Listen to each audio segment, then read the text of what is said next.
Assalamualaikum rekan Dakta, kita akan live Instagram bersama Aini Bekasi dengan tema Ibu Berdaya Indonesia Maju. Nanti rekan Dakta dapat bergabung bersama kami di 081511.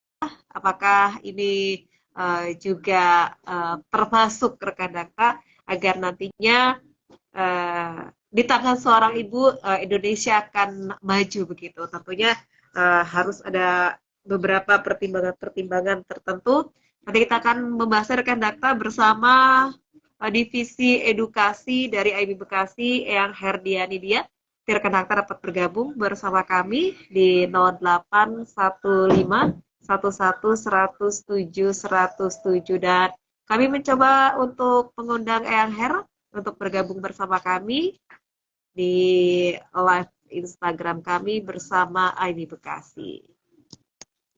Sekarang tadi Angel udah kan ya? Udah. Tadi dulu aku lagi nyambungin dulu.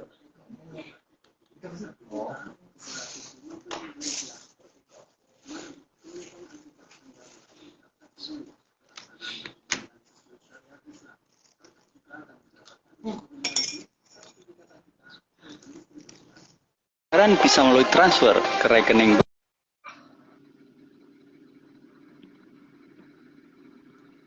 Assalamualaikum, Eyang Her. Assalamualaikum. Ini kok enggak? Bentar ya.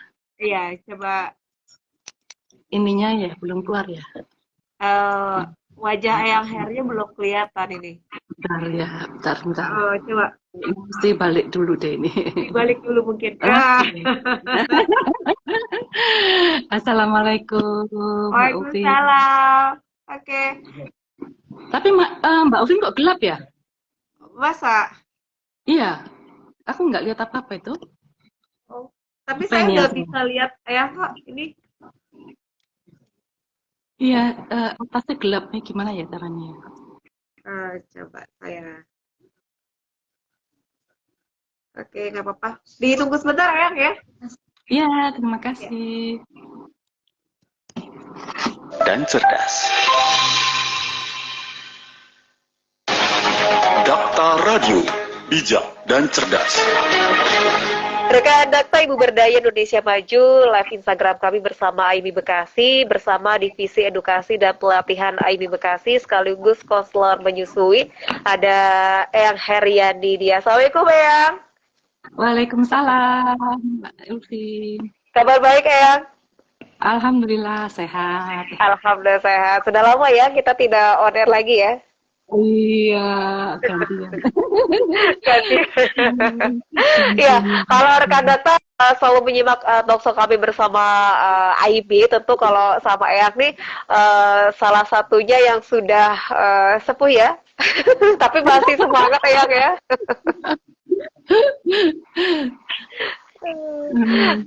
Baik, itu baik. hanya bilangan umur aja. Oke, Tapi bilangan umur. Apa ya, kayak yang lain nih Eyang ya. Baik, baik. Kita temanya Ibu Berdaya Indonesia Maju. Sebenarnya kenapa kita harus membahas tema yang sangat menarik ini Eyang Her? Silakan. Iya, Ibu Berdaya. Maksudnya Ibu Berdaya di sini kaitannya menyusui ya, karena kan kami di AIMI kan bicara tentang menyusui. Jadi jika ibu menyusui yang berdaya, tentu akan sukses menyusuinya sehingga anaknya sehat, keluarganya bahagia. Nah, ketika keluarga bahagia ini ada di setiap masyarakat, maka tentu saja masyarakat menjadi sejahtera. Dan ketika generasinya menjadi generasi yang sejahtera, otomatis juga Indonesia juga akan lebih maju, negara akan lebih maju, begitu. Jadi dimulai dari ibu. Iya. Ya, dimulai dari ibu. Jadi untuk suatu negara yang maju adalah dimulai dari ibu. Kalau terkait dengan nyusuin ya. Iya. Baik, baik. Nah tentunya persiapan apa saja sehingga nantinya Indonesia lebih maju lagi dari seorang ibu ini yang silakan. Seorang ibu yang berdaya itu adalah dimulai tentu saja kalau untuk menyusui kesusahan manusia dimulai sejak kelahiran terkait dengan 1000 hari pertama kehidupan ya, di mana di 1000 hari pertama kehidupan itu otak seorang bayi itu akan berkembang dengan sangat sempurna. Nah, ketika dalam kaitan 1000 hari ini kita tidak mengoptimalkan tumbuh kembang bayi, artinya kekurangan gizi dan sebagainya, maka akan timbul masalah-masalah yang setelah 1000 hari ini akan susah untuk diperbaiki begitu. Oleh karena itu kita dari AIMI selalu menganjurkan untuk ibu-ibu menyusuin, gitu, sukses menyusuin. Bagaimana sih caranya supaya sukses menyusui? Tentu saja ibu harus berdaya. Apa sih daya yang harus dilakukan oleh seorang ibu? Dimulai saat kehamilan mungkin ya, dengan mencari pengetahuan, apa saja yang persiapan-persiapan kehamilan. Misalnya gizi seorang ibu hamil, pemeriksaan ke dokter atau ke fasilitas kesehatan, kemudian apa saja yang dipersiapkan melahirkan ini apa saja, mungkin cari rumah sakit yang perlu menyusuin ya, ramah bayi, ramah ibu dan ramah anak, hingga bisa dilakukan oleh dilakukan IMD ketika melahirkan. Nah, apa itu IMD? Itu juga harus dicari gitu. Jadi seorang ibu yang hamil sebaiknya mencari apa sih sebenarnya IMD, apa yang diharuskan dilakukan ketika IMD, sehingga ketika proses melahirkannya berjalan, IMD dapat dilakukan. Karena bagaimanapun juga IMD itu adalah awal dari proses berhasilnya menyusui dari IMD. Kemudian setelah IMD melahirkan, mulailah kita menyusui. Yang programnya sekarang kan 6 bulan ya, ASI eksklusif 6 bulan, diteruskan dengan MPASI setelah 6 bulan ditambahin dengan MPASI, di mana menyusui diteruskan sampai 2 tahun. Insya Allah ketika ibunya bekerja, tentu saja ibu juga harus berdaya, harus mencari bagaimana saya bisa bekerja dengan menyusuin, sambil menyusuin begitu ya. Apa saja sih yang harus kita siapkan gitu. Ketika hari-hari pertama melahirkan, apa saja sih yang harus dihadapin, apa yang akan kita hadapin ketika hari-hari pertama melahirkan, di mana kemungkinan adanya kesulitan menyusuin gitu segala macam. Nah, itu kemana saya harus harus bertanya ketika ada kesulitan menyusui, harus bertanya kepada siapa. Itu juga mungkin bisa dicari ketika melahirkan nanti, siapa yang akan mendukung proses menyusui nanti. Dimulai dari orang-orang terdekat, misalnya suami. Ini adalah sumber-sumber daya yang harus diberdayakan gitu. Jadi pendukung misalnya suami, orang tua, nah ini bisa diberdayakan dengan memberikan informasi-informasi, dukungan-dukungan apa yang diperlukan oleh ibu ketika nanti menyusui supaya menyusuinya berhasil. Seperti itu, Mbak. Baik. Tapi berdayanya jangan berdaya sendiri ya, Eyang ya. Berdaya dengan sumber-sumber daya lain. Jadi memberdayakan sumber-sumber daya yang lain juga gitu. Jadi kemana kita harus mencari gitu ya. Sekarang kan banyak ya di internet itu kan kita bisa googling apa aja ya, apa saja bisa kita dapatkan. Tapi kita juga harus berhati-hati tentang informasi yang kita dapatkan, ini harus benar-benar sahih. Kalau kita berbicara hadis kan kita harus mencari hadis yang sahih ya. Begitu juga dengan informasi-informasi menyusuin. Carilah informasi di laman-laman yang benar-benar mendukung menyusui. Jadi biasanya ini non-profit gitu ya, dan kemudian tidak ada tidak ada interest yang tersembunyi gitu di dalam pendukung menyusui itu gitu loh. Itu seperti itu. Baik. Tentunya biar berdaya ada dukungan-dukungan dari orang sekitar ya, ada suami dan ibu mertua. Nah ini kan yang Her kan juga nenek ya, sebagai nenek dari anaknya, dari cucunya, dari anaknya sendiri, tapi juga sebagai mertua ya. Bagaimana yang Her? Tentunya yang Her kan dulu menjadi ibu yang berdaya dan ingin menularkan ibu berdaya juga kepada anaknya. Bagaimana yang? Ya, tentunya karena kebetulan saya konselor menyusuin ya, jadi Iya. ya kita pertama kali tentu kan anak-anak itu kan anak menantu itu kan biasanya saya menunggu apa namanya menunggu ketika mereka melahirkan gitu ya. Saya berusaha untuk standby. Jadi ikut di dalam proses kelahiran itu saya biasanya ikut. Kecuali kemarin yang ketika apa namanya pandemi yang kemarin itu saya tidak mengikuti proses kelahiran cucu saya karena waktu itu sangat strict ya ininya, apalagi saya udah apa masuk komorbid, jadi sangat-sangat. Jadi biasanya saya menungguin ketika IMD gitu katanya. Kemudian di hari-hari pertama menyusuin itu nggak selalu ya menyusuin itu berhasil, meskipun saya seorang konselor gitu ya menghadapi cucu kadang-kadang juga ini ya, karena setiap bayi itu unik gitu loh, bermacam-macam apa namanya bermacam-macam kesulitannya dalam hari-hari pertama itu.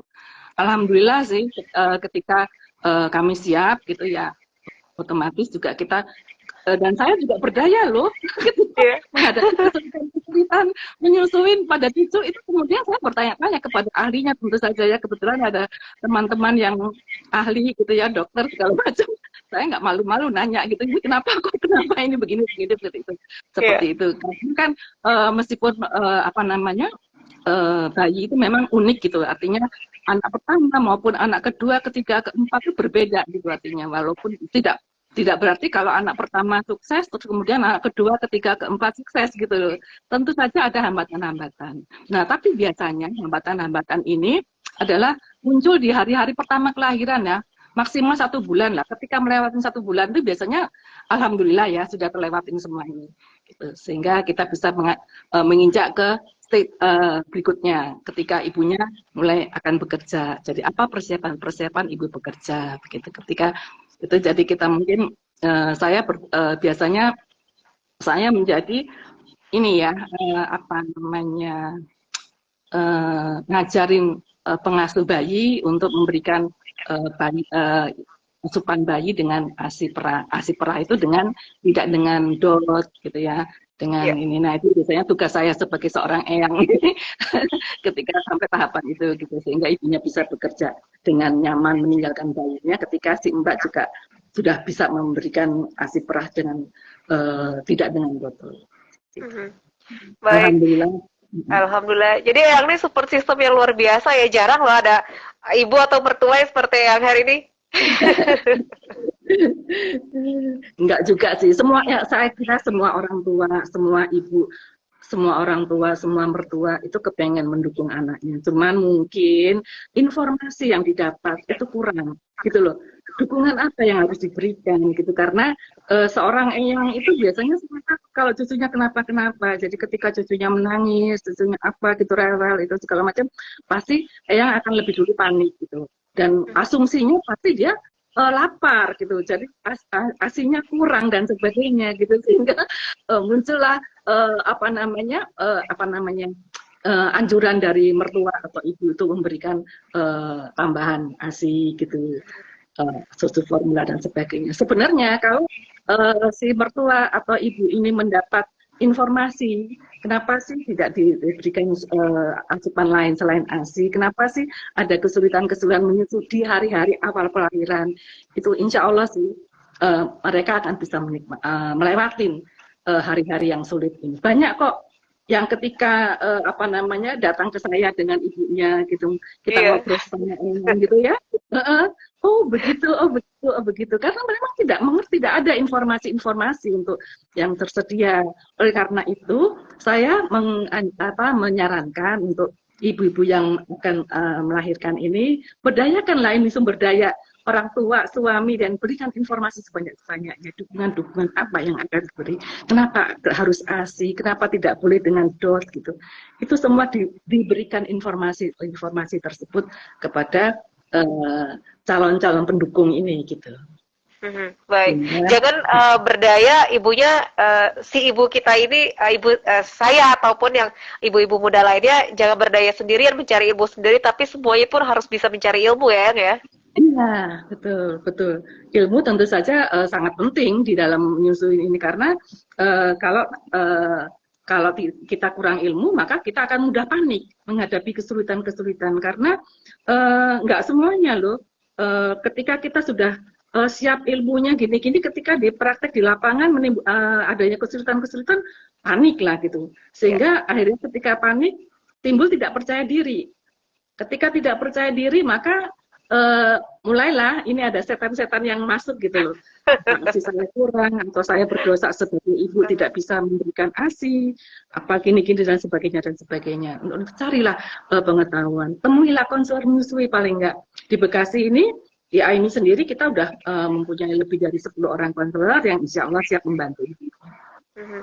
Baik-baik. Dan tentunya kami mengundang rekan Dakta untuk bergabung bersama kami Ibu Berdaya Indonesia Maju. Nah, tentunya ya kalau melihat ibu-ibu di Indonesia ini sudah berdaya atau belum ya? Karena kan kita juga menginginkan Indonesia maju dalam segala hal ya. Silakan. Iya, saya kalau saya melihat dari ini ya sudah banyak ya. Artinya ibu-ibu yang menengah ke atas, paling Mbak ya, menengah ke atas itu sudah sangat-sangat berdaya dan mereka malah merasa malu kalau tidak menyusuin gitu ya. Tapi yang menjadi problem adalah ibu-ibu menengah ke bawah dan ini sangat-sangat mudah termakan oleh apa namanya isu-isu yang menyesatkan gitu loh. Karena mereka memang kurang informasi gitu. Nah, seperti itu ya Mbak. Yang saya lihat sekarang ya. Tapi insya Allah sih mungkin dengan adanya posyandu sekarang udah mulai digalakkan segala macam itu ya kan ada isu-isu stunting segala macam, mudah-mudahan ini akan terjangkau sampai ke yang paling bawah. Baik-baik. Jadi istilahnya saya kan nggak tahu informasi sekarang luar biasa, lewat mana aja informasi bisa ya. Betul. Informasi lewat mana saja bisa, tapi kita juga hati-hati dengan informasi karena banyak juga informasi yang menyesatkan gitu. Artinya yang menyebabkan contohnya begini ya, untuk MPASI aja ya. MPASI itu kan banyak sekali informasi. Ini bagus untuk bayi gitu ya. Harus makan salmon atau apa atau yang apa kaldu yang apa segala macam itulah. Itu sebenarnya informasi-informasi yang menyesatkan karena MPASI itu tidak segitu sulitnya gitu loh. Adalah MPASI itu adalah makanan keluarga. Ini tentang MPASI, makanan tentang MPASI. Kemudian ketika menyusuin, ibu-ibu ini kadang-kadang suka bingung, suka menanya, banyak yang bertanya, apa sih yang apa namanya supaya asinya banyak itu minum apa, minum suplemen apa, minum vitamin apa. Nah, itu padahal sebenarnya kalau kita berbicara tentang menyusuin, supaya asinya banyak ya sesering mungkin menyusuin gitu. Menyusuin sesering mungkin tanpa jam gitu. Karena begitu bayinya sering menyusuin maka asinya tetap akan timbul. Gitu akan produksi asinya akan bertambah begitu. Jadi meskipun kita minum suplemen apapun gitu ya, tapi kita menyusuinya jarang, tentu saja tidak akan suplemen itu tidak akan berfungsi dengan baik gitu.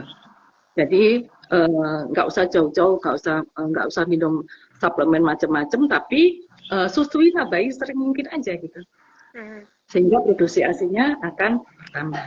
Nah, itu info-info yang seperti itu kan kita banyak ya Pak Seliweran. Iya benar-benar. Ini supaya asinya lancar minum ini, supaya asinya kental minum ini segala macam itu. Itu informasi-informasi sebenarnya menurut saya menyesatkan gitu, membuat ibu tidak percaya diri akhirnya gitu.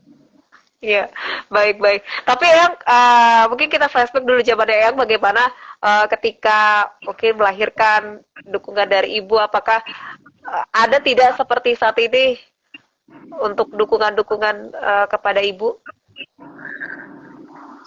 Dukungan kepada ibu tentu saja kita apa namanya selalu ada ya.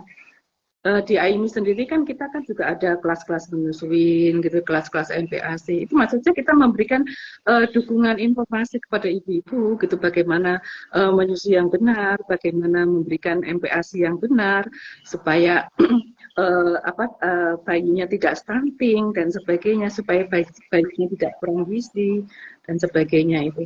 Itu kalau yang kita dari AIMI seperti itu ya Mbak ya, ada kelas-kelas ASI.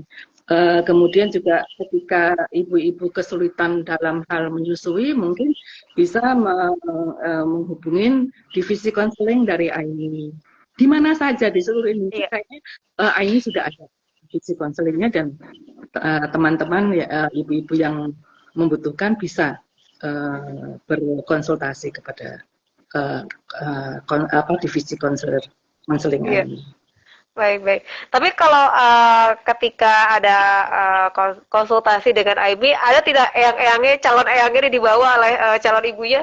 Jadi mereka datang berdua? Iya banyak. Kami justru menganjurkan kalau misalnya kalau kami biasanya paling enggak ayahnya ikut. Iya. Gitu. Ayahnya ikut karena ayah itu kan pendukung yang utama ya. Nah, terus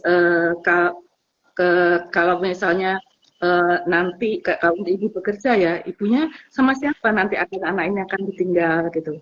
Misalnya sama eyangnya, aja eyangnya kemari kita ngobrol sama-sama. Atau kalau ada pengasuh, bahkan pengasuh itu kita bisa dibawa gitu, bisa diajak untuk konseling. Kenapa kita tidak memberikan lewat botol? Kenapa harus pakai pipet selain botol lah gitu. Dan banyak yang berhasil juga gitu. Iya.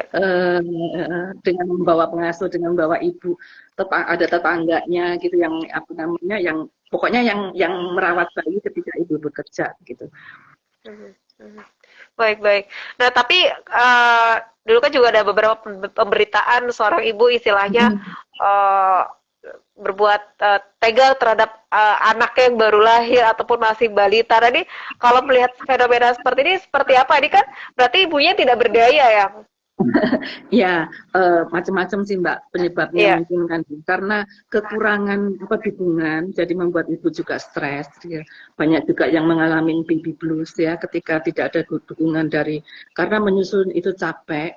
Benar, di hari-hari awal itu sangat-sangat capek, melelahkan, dan itu disitulah diharapkan adanya dukungan-dukungan dari suami paling enggak atau orang-orang di sekitarnya. Nah, ketika itu tidak ibunya merasa sendiri, maka karena capek itu timbullah emosi ya, akan yang memicu apapun yang karena kelelahan itu menyebabkan emosi yang timbul sehingga ibunya bisa berbuat macam-macam lah, bahkan ada yang membunuh bayinya juga kan ya karena baby blues segala macam, astagfirullah.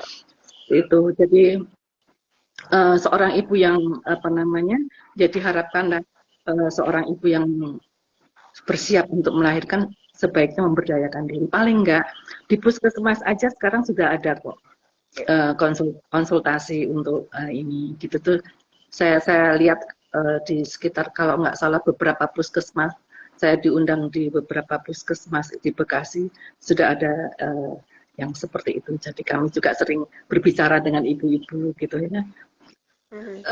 Istilahnya ibu-ibu ini perlu didengarkan gitu, apa curhatnya gitu. Ketika ibunya merasa capek, jadi dia perlu orang yang bisa mendengarkan paling enggak gitu. Dengan mendengarkan aja itu sudah membantu dia sebenarnya gitu, membantu sedikit. Seperti itu. Baik. Dan ini kalau saya telisik tema kita Ibu Berdaya Indonesia Maju ini sesuai dengan tema Hari Ibu ya, tanggal 22 Desember. Betul. Tentu inilah menjadi titik awal untuk menjadi Indonesia Maju ya, Eyang Her. Betul. Karena kodrat itu adalah melahirkan ya. Dan ketika ibu yang melahirkan ini diharapkan tentu ibu ini menyiapkan generasi yang berkualitas gitu loh. Ya. Nah, bagaimana untuk menyiapkan generasi yang berkualitas? Tentu saja ibu harus berdaya. Ketika ibu berdaya, tentu saja keberhasilan menyusui, anak-anaknya sehat, insya Allah dia akan menjadi insan-insan yang atau cendekiawan-cendekiawan yang cerdas, baik secara fisik maupun mental. Dan tentu saja ini akan menyebabkan keluarganya bahagia, masyarakat di sekitarnya akan sejahtera, gitu. Tidak ada kekerasan dalam rumah tangga, tidak ada kekerasan tawuran dan sebagainya, gitu ya. Dan dengan adanya generasi yang sehat dan cerdas ini tentu saja membuat Indonesia atau negara juga makin maju ya. Seperti itu ya. Sebenarnya kalau dipikir ya, kenapa sih ibu menyusui bisa menyebabkan Indonesia maju? Nah itu tadi, karena menyusui ini akan menginginkan generasi emas, katakanlah generasi yang berkualitas. Dimulai dari apa? Dari menyusui. Gitu. Mencegah stunting. Sekarang yang didengung-dengungkan kan cegah stunting. Tapi ketika stunting itu sudah terjadi, akan agak akan lebih sulit diperbaikin dibandingkan kita mencegah supaya tidak stunting. Kalau sudah stunting, ini otaknya tidak berkembang, secara fisik juga dia tidak berkembang, seperti itu. Nah, supaya tidak seperti itu, maka kita mencegah dengan apa ya? Kita berdayakan 1000 hari pertama kelahiran anak ini. Iya. Benar-benar kita manfaatkan sehingga anak-anak tumbuh sehat, cerdas, dan berakhlak mulia, gitu tentunya. Baik. Tapi kalau kayaknya jadi perempuan istilahnya amanah yang sangat luar biasa, beban di pundak kita ini sangat luar biasa ya. Betul. Oleh karena itu kan Allah sudah memberikan bahwa surga ada di telapak kaki ibu kan. Gitu. Jadi itulah kelebihan seorang ibu. Bukan di telapak kaki ayah ya, di telapak kaki ibu.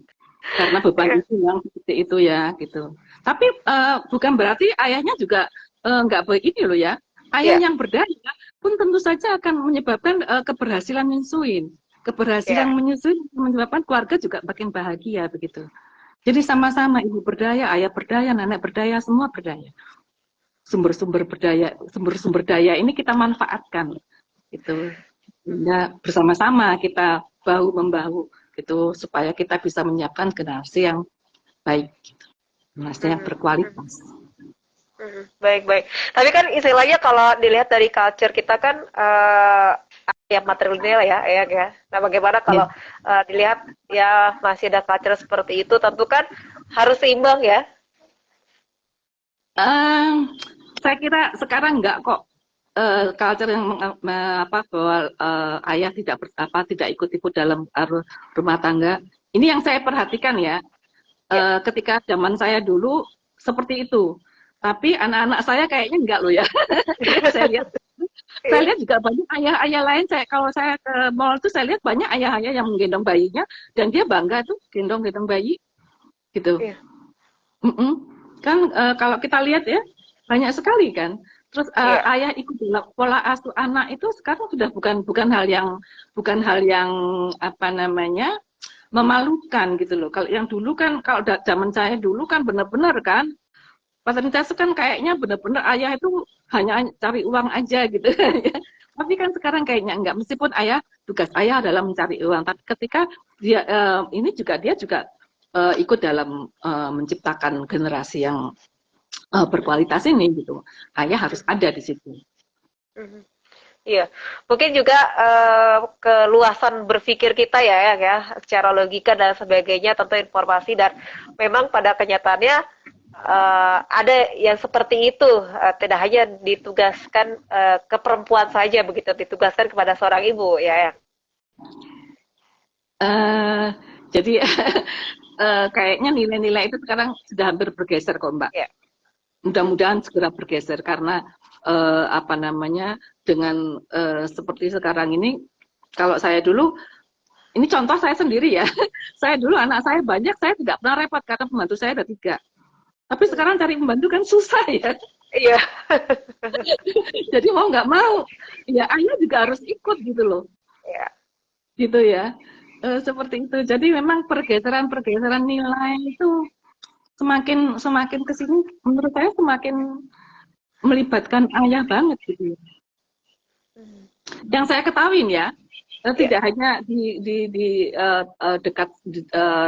dekat saya saja, sekitar saya saja, tapi saya melihat banyak kok ayah-ayah yang seperti itu gitu. Ketika kita ada acara-acara kelas menyusui banyak juga ayah-ayah yang datang gitu. Hampir semua dengan ayahnya gitu. Mhm. Sehingga ayah juga kayaknya ayah juga berdaya ini gitu loh untuk mendukung istrinya. Gitu. Iya, justru kayaknya mereka senang ya dilibatkan dengan semua prosesnya itu ya, Yang ya. Sangat senang, sangat Mhm. senang. Seorang ayah itu sebenarnya itu tadi saya beritahukan, yang saya ceritakan di awal bahwa Ya. sebenarnya mereka tuh mau loh mendukung itu. Ayah, nenek segala macam itu kan nggak tahu apa yang harus didukung. Saya harus bagaimana gitu loh. Gitu. Eh, Jadi kalau dari seorang ibu yang berdaya ini dari awal sudah yuk mengajak suaminya sama-sama yuk kita cari informasi tentang bagaimana menyusuinya supaya nanti sama-sama berhasil, bagaimana ini gitu bersama itu tentu akan lebih mudah seperti itu. Jadi ayah tahu apa yang harus dilakukan ketika dia mendukung seorang ibu yang menyusui. Baik-baik. Jadi jangan malu lagi ya, istilahnya dibawa ke IMI ataupun dibawa ke mall dan nenteng tas anaknya, gendong anaknya ya. Iya, iya.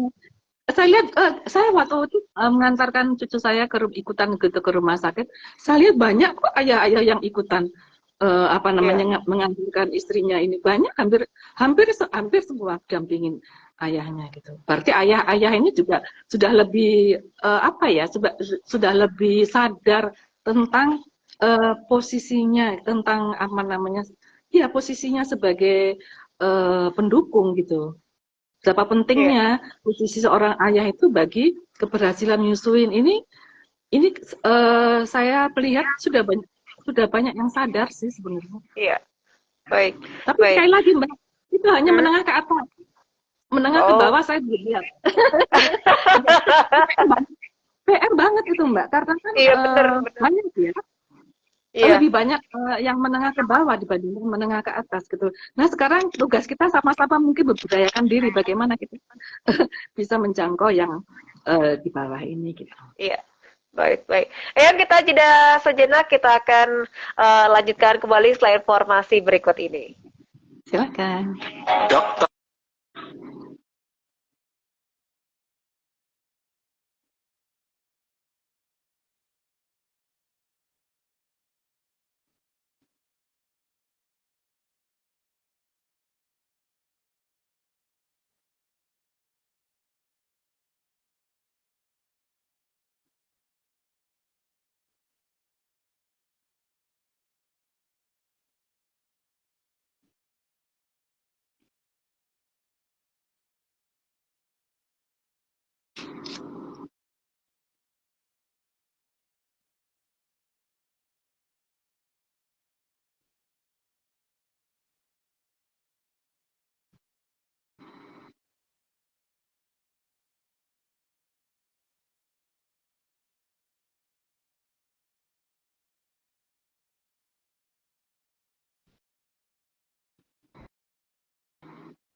Rekan Dakta, kami lanjutkan kembali bersama Aimi Bekasi, Ibu Berdaya Indonesia Maju. Tentu ini ada hal yang memang harus terus dilakukan.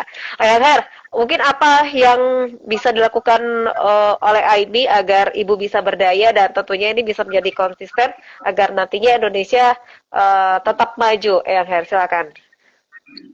Ya, Aini sendiri selalu berupaya untuk menularkan ilmu-ilmu tentang ASI ini di mana saja gitu. Jadi kita sering bekerja sama dengan puskesmas dan masyarakat yang membutuhkan gitu artinya. Seperti itu diharapkan. Dengan demikian diharapkan kita ini bisa menyebarkan bahwa menyusui itu adalah penting. Kenapa kita harus menyusuin gitu? Bagaimana kita mencegah stunting? Sekarang itu kalau nggak salah mencegah stunting itu penting gitu. Anunya di puskesmas itu seperti itu. Jadi Aimi selama ini selalu ikut bersama-sama masyarakat gitu. Cuman memang PR yang sangat besar ya gitu. Masih kalau kita melihat sih kita selalu optimis bahwa bisa ya, tapi kenyataannya di lapangan itu memang agak sedikit mengalami banyak hambatan ya Mbak ya, karena kondisi sosial yang terjadi saat ini gitu ya, kan berbeda dengan kondisi sosial yang di masyarakat menengah gitu ya, itu seperti itu. Jadi kami sangat prihatin dan Aini sendiri juga pernah juga bersosialisasi ke tempat pemulung itu dengan harapan begitu ya, kita sampai demikian kita mensosialisasikan mengapa menyusui itu penting gitu. Dan jika ada kesulitan menyusui silakan hubungi Aini, selalu kami dengungkan gitu. Jadi iya, baik. Tapi kalau Elher melihat upaya dari pemerintah untuk Indonesia Maju ini mungkin dari ketika ibu hamil sampai si anak lahir itu dan tentunya agar tidak terjadi stunting ini sudah seperti apa? Sebenarnya sih kalau saya lihat dari perkembangan ini pemerintah makin aware ya kesininya bahwa mencegah stunting itu penting gitu ya. Cuman perlu diinikan ya, ada pengawasan gitu, maksudnya jangan sampai ada kebocoran di sana sini gitu loh. Sudah bagus sih banyak didengungkan seperti itu gitu. Jadi mencegah stunting gitu, artinya kita benar-benar ada aturan-aturan ketika ibu hak dan kewajiban seorang ibu adalah menyusui dan hak bayi adalah mendapatkan ASI. Itu sudah ada aturan undang-undangnya. Cuman penerapannya ini yang mesti kita sebarluaskan gitu loh. Contohnya aja misalkan IMD. IMD itu sebenarnya kan sudah ada aturannya bahwa itu harus dilakukan. Jika rumah sakit tidak melakukan akan kena segala macam lah, ada sanksi-sanksinya. Nah, sanksi-sanksi ini yang dijalankan atau enggak gitu loh. Ada pelaporan, sanksi bisa dijalankan kalau ada pelaporan. Nah, ketika ada pelaporan pelanggaran baru bisa disangsikan. Tapi saat ini sih kayaknya pelaporan itu ya bersifat pelaporan saja ya. Saya nggak tahu jelas itu apakah sudah sanksinya yang kurang terdengar gitu ya. Tapi aturan-aturannya sebenarnya sudah cukup. Ada aturan-aturan undang-undang segala macam itu sudah ada sebenarnya sih. Cuman pelaksanaannya yang kayaknya perlu pengawasan ketat seperti itu. Baik. Tentunya jangan hanya di perkotaan saja ya, tetapi juga di daerah-daerah tertinggal dan terdalam ini memang sangat penting ya. Betul. Ya. Banyak karena Indonesia sendiri kan letaknya kan sangat menyebar luas banget ya, sehingga ya itu tadi informasi-informasi ini diharapkan bisa sampai ke tentang menyusui ini bisa sampai ke wilayah-wilayah terpencil pun bisa mengakses informasi ini gitu loh. Maksudnya ya tadi ada pelanggaran kode tentang promosi susu formula segala macam itu kan sebenarnya sudah ada aturan-aturan dan undang-undangnya gitu, tapi belum sampai ke daerah terpencil itu kayaknya belum sampai. Iya, baik, baik. Tentu Hmm. kalau istilahnya bisa ASI, semuanya istilahnya kan apa namanya gizi terpenuhi, kemudian dari segi biaya pun juga mengirit sekali ya, Yang ya. Mirip banget. Pernah dihitung kok. Ah, Ada hitung-hitungan. Ini kalau seandainya dikalkulasikan itu dalam 1 tahun tuh bisa beli motor loh dengan ASI itu. Jadi mhm. kita tetap memberikan ASI, tapi uang susu formula itu tetap kita tabungkan gitu. Itu Iya, bisa beli motor seperti itu.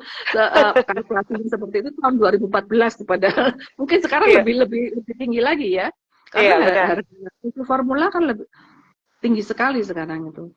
Dan seorang ibu yang tidak berdaya atau tidak mempunyai informasi itu kan dia kepengen, ketika dia merasa aku bodoh jadi aku kepengen anakku nanti gak seperti aku pandai, aku kepengen anakku pandai, kemudian dia ngelihat TV itu ada isinya tentang bahwa anak pandai itu harus minum ini minum ini minum ini, membuat dia akhirnya banting pulang beli beli ini karena kepengen anaknya pandai seperti itu. Nah Mhm. sebenarnya kan itu hanya dengan menyusuin saja sebenarnya ini bisa teratasin gitu dengan menyusuin 6 bulan ASI eksklusif, kemudian diteruskan dengan MPASI, makanan pendamping ASI ya setelah bayi berumur 6 bulan, kemudian menyusunya diteruskan sampai 2 tahun. Dengan itu aja sebenarnya ini sudah teratasi gitu loh. Iya, Seperti itu sebenarnya gitu. Tapi nah informasi-informasi yang seperti ini yang diharapkan bisa sampai ke yang ke menengah ke bawah ini gitu loh, bahwa nggak perlu beli susu mahal-mahal. Kalau kepengen iya, anaknya pintar ya kasih aja ASI gitu. Kalau ASInya nggak keluar bagaimana gitu, temuin konselor gitu. iya. IMI siap membantu ya, karena di setiap daerah Hmm. IMI ada ya, Yang ya. Ada, insya Allah, sudah alhamdulillah sudah kalau nggak salah 18 provinsi ya, kalau nggak salah ya sudah ya. Hampir di Hmm. setiap wilayah provinsi sudah ada ini. Oke, baik, Dan baik, kita pun baik. juga bisa online gitu loh. Kalau Iya benar. misalnya ada yang sekarang kan zamannya online. Tapi sekali lagi memang masalah online ini juga tergantung dengan ini ya. Karena kadang-kadang di daerah-daerah terpencil itu kan agak susah ya. Mhm. Internetnya agak susah gitu ya, enggak ya itu tadi nggak nyampe akhirnya informasi online ini tidak bisa sampai ke Iya. daerah yang terpencil yang sangat susah akses informasinya, akses Mhm. ininya apa Baik. namanya itu internetnya ini ya. Baik, baik, baik. Yang tak terasa juga waktu juga membatasi kita. Terima kasih ya. Mungkin di lain kesempatan kita juga bisa membahas lebih detail lagi ya, Yang ya. Iya, insya Allah ada Insya teman-teman Allah. lain. Betul. Terima Sehat kasih selalu Mbak. Yang ya. Data. Sehat ya Yang ya. Ya, Baik, baik. Terima kasih ya. Assalamualaikum warahmatullahi wabarakatuh. Waalaikumsalam warahmatullahi wabarakatuh.